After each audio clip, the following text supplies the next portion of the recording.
name's Carl Grant. So I came to the United States in September of 1985, and I had 3 bags, and that was it. That was my life in 3 bags. This is really part of the story of getting the green card. Before I even came here, I had to go to London to the American embassy to get my green card, and this is the difficulty of actually getting the visa. So what you have to do is you go through an immigration process. I had applied for a green card. I had been allowed or granted a green card. I had the stamp in my passport, and then directly from London flew to Boston is where I immigrated.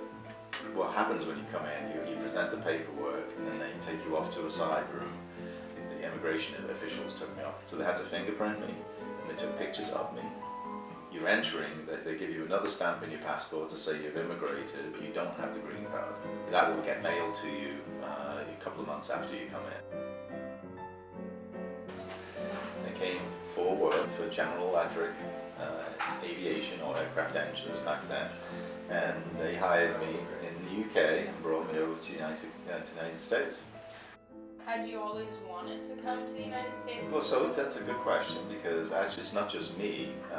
Most people in the United Kingdom back in the 80s would have aspired to come into the United States to work at some point in their career if they were engineers.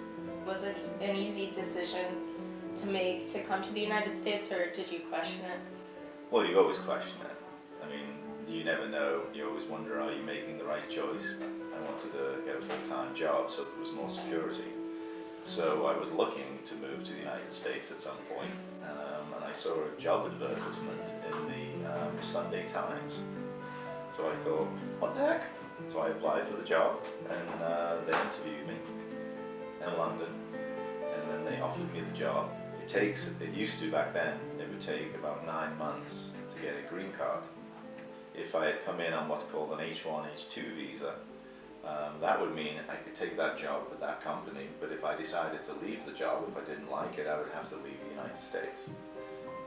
So the green card was the way I wanted to go. It gave me a little time to think about my decision, because it usually takes about nine months to get the green card.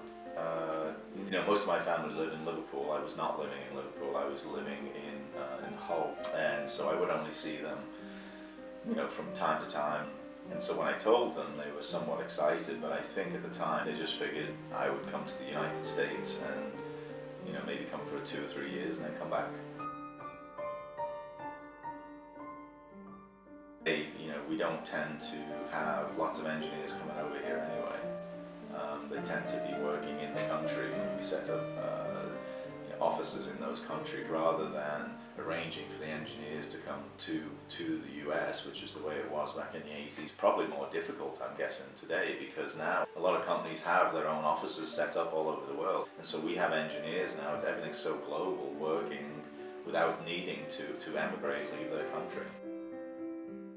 Do you think immigration has changed since the 80s, or do you think it's similar?